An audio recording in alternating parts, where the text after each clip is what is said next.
Bem, ouvintes da Rádio Baruch FM, hoje estamos falando A Paixão de Brutus, espetáculos que está em cartaz aqui em São Paulo, no Teatro Pequeno Ato. Sim. Né? E estou aqui com Pedro Sá Moraes. Pedro, o que é fazer 15 personagens? Uma coisa que me deixou curioso, né? A mim também, eu sempre fico curioso. Quando Como é que é fazer quando eu chego 15? no teatro, eu começo a me aquecer, eu Que começo desafio a passar é as esse? coisas. Como é que foi isso? Eu tive muita ajuda do diretor, do Norberto Presta, para encontrar o que eram esses 15 personagens. Porque, assim, o grande personagem dessa história sou eu contando a história. Como eu estou falando aqui com vocês, como eu estou falando aqui contigo. Mas, a cada momento que um personagem surge, ele tem uma marca. E a gente foi descobrindo, através da música da fala do personagem, a marca desse personagem, que às vezes é um rosto que se mexe de alguma forma, às vezes é uma mão que se coloca de alguma maneira, às vezes é um gesto de cabeça. Às vezes você tem pequenas marcas, e essas pequenas marcas se refletem em vozes que começam a mudar e começam a serpentear e a se tornar armas de convencimento de formas diferentes. Mas aí vem o outro personagem. O que está acontecendo aqui? E essas pequenas marcas dos personagens, elas ajudam o público a se orientar dentro dessa contação de história. Eu nunca havia, é uma confissão que eu faço aqui para os ouvintes da Rádio Baruch. Eu, há muitos anos, tenho uma atuação paralela, tangenciando o teatro. Fiz parte de grupos de performance, tive um dueto com um professor de dança genial, Henrique Schuller, tive me envolvido em preparações vocais e trilha sonora para espetáculos, coisa e tal, mas desde 2016, toda essa minha vivência, que era uma espécie de projeto paralelo, assim, a minha vida de cantor-compositor, ela começou a vir e querer ocupar o centro da cena. Mas A Paixão de Brutus é a primeira vez que eu entro em cena numa peça de teatro fazendo personagens. Então eu posso chamá-la de minha estreia oficial como ator. E talvez isso venha, assim, eu tenha me aventurado a fazer algo tão ambicioso, com um texto de Shakespeare, com tantos personagens, porque havia um trabalho subterrâneo acontecendo em mim, da formação desse ator, desse corpo de ator, dessa fala, dessa voz de ator, que vinha acontecendo em paralelo com a minha vida de cancionista. E, aliás, no meu último CD como cancionista, que chama-se Além do Princípio do Prazer, já começam a aparecer os personagens. Então, se eu olho um CD lançado de 2013 para 2014, e você olha ali, e a fala, a voz, o discurso, já é um discurso que não é mais assim o Pedro Sá Moraes, falando das minhas coisas, da minha visão. Já são personagens. Por exemplo, tem uma canção que se chama Eunuco, em que um dia eu estava num evento de música, aí eu vi um cara que ele era muito crítico ao tipo de movimento musical que a gente fazia. Ele achava isso tudo muito ambicioso demais, ele achava que a gente devia ser mais leve, sem tanta ambição, coisa e tal. Mas ele ia nos eventos e ele procurava a pessoa famosa que estava sentada assistindo a gente, e sentava do lado dessa pessoa famosa e ficava assim.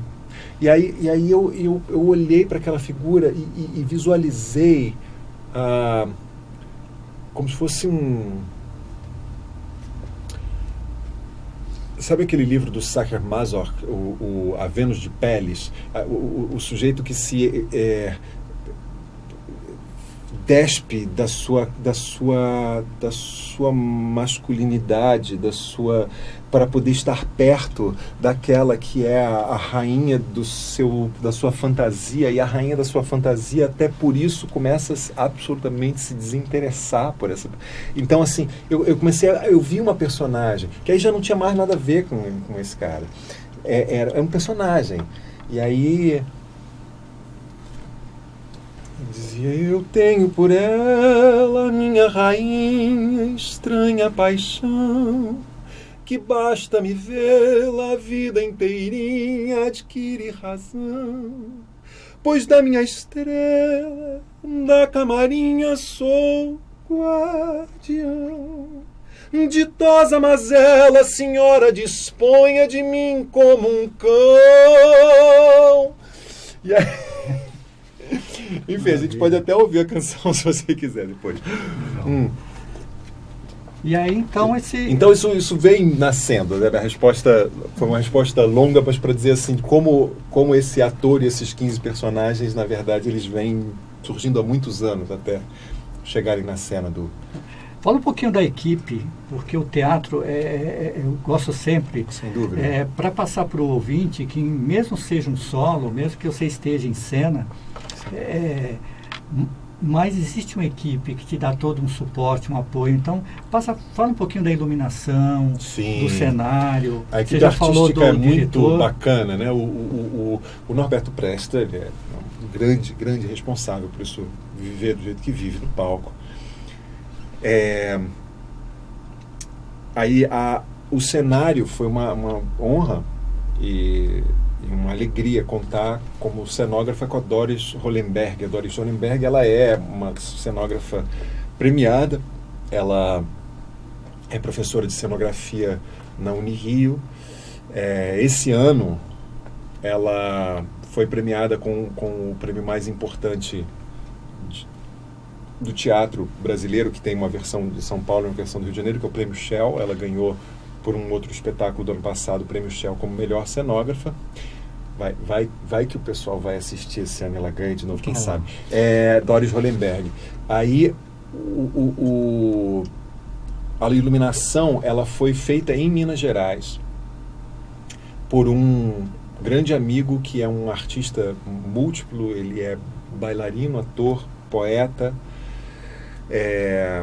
iluminador, Bernardo Gondim. O espetáculo estreou, as primeiras apresentações oficiais foram em Minas, foram em Belo Horizonte, no Galpão Cine Horto, o espaço do Grupo Galpão, e o Bernardo criou essa luz, e foi uma solicitação que eu fiz para ele, que foi para ele muito difícil, para qualquer iluminador, muito difícil de criar, que é o seguinte: eu quero uma iluminação fixa. Por que uma iluminação fixa? Porque eu quero muito que as pessoas assistam essa peça e elas possam viajar comigo, com as canções, com os personagens, mas ao mesmo tempo, no momento em que eu volto e olho para elas, elas continuam sabendo que elas estão aqui, assim, um distanciamento brechtiano, assim. Então a gente viaja na história, a gente embarca nos dramas, mas aí a gente para, enquanto eu conto a próxima cena da história, as pessoas estão conscientes de que elas estão aqui, de que eu estou aqui. E a iluminação, por seu potencial encantatório, a iluminação é uma coisa muito mágica. Então a gente optou por ter uma iluminação assim fixa, em que ela ilumina e colore diferentes partes do meu corpo à medida que eu me movo em cena. Isso, o Bernardo Gondim desenhou essa luz. Aqui em São Paulo, eu sou produzido pela Cida Serafim, e a outra pessoa que é muito importante, enfim, mencionar e agradecer é o Pedro Granato, que é um grande diretor de teatro aqui, dramaturgo e diretor aqui de São Paulo. Hoje trabalha, enfim, na Secretaria de Cultura da cidade de São Paulo, supervisionando a área de teatro. E ele tem o Teatro Pequeno Ato, ele é o dono do Teatro Pequeno Ato, onde ele realiza, inclusive, muitas das suas próprias produções há muitos anos. E ele nos recebeu, nos acolheu lá dentro, de uma forma muito parceira, muito generosa. E aí sempre tem muito mais gente, tem a assessoria de comunicação, o Adriano e o Renato, são são parceiros nossos aqui da Baruch. Desde já agradeço, né, pelas essas pautas riquíssimas, né, esse conteúdo rico que ele sempre traz aqui para o nosso ouvinte da Baruch.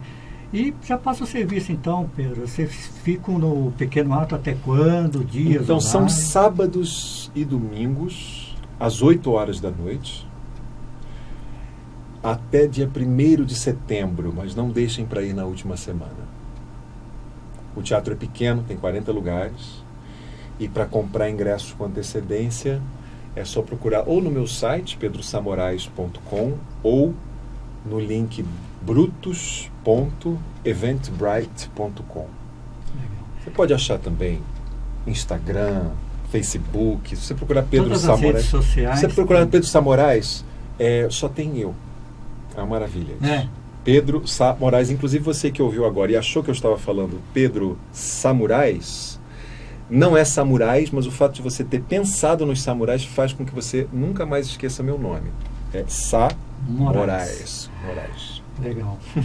Pedro, e nessa temporada no Pequeno Ato, né, além do espetáculo, você também vai conduzir oficinas de teatro e canção? Conta pra gente. Nós estamos no meio da primeira oficina e nós vamos acabamos de abrir as inscrições para a segunda turma da oficina de teatro e canção. Essa oficina está acontecendo aos domingos. Está uma delícia. Temos pessoas lá que são grandes artistas da cena do teatro musical de São Paulo e pessoas que também estão novas na relação com a sua voz, na relação com a cena, querendo experimentar. É uma oficina heterogênea, mas ela é muito aberta porque ela apresenta uma abordagem muito nova, quer dizer, nova para as pessoas que estão lá, assim, uma abordagem integrada entre o corpo, a emissão da voz e a relação da cena. Essas três coisas, elas não são independentes, separadas. O lugar para onde você projeta a sua voz, a relação que você estabelece com esse ponto, para onde você projeta a sua voz, provoca alterações fisiológicas minúsculas que mudam a voz que sai da sua boca. E, ao mesmo tempo, a reverberação da sua voz no espaço, ela volta para você e ela te coloca num estado de presença diferente. E a maneira como você movimenta e prepara o seu corpo influencia na sua respiração e isso, por sua vez, influencia na sua voz. A maneira, se você canta de pé, se você canta com os joelhos flexionados, se você canta mais perto do chão, tudo isso tem um impacto muito grande na emissão da sua voz. E essa teia de relações é o que a gente está trabalhando nessa oficina. A oficina, ela vai abrir, já está aberta a segunda turma, que vai começar na segunda semana de agosto. E quem quiser se inscrever e ter mais informações, pode escrever para a Oficina de Teatro Canção, ou Cancal, né? Porque não tem cedilha, nem estilo, Oficina de Teatro Cancal, @gmail.com.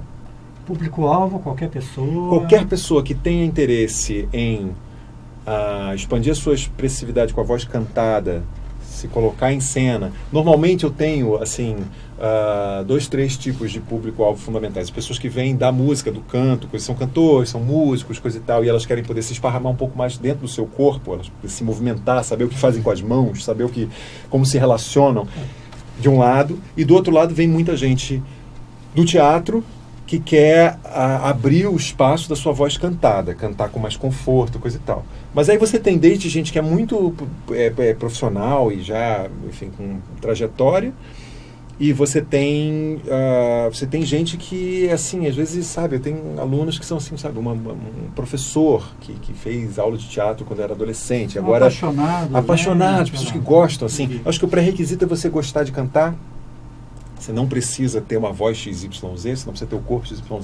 Por exemplo, o pré-requisito é você gostar de cantar, ter vontade de expandir o seu espaço e ter disponibilidade para investigar o novo. Legal.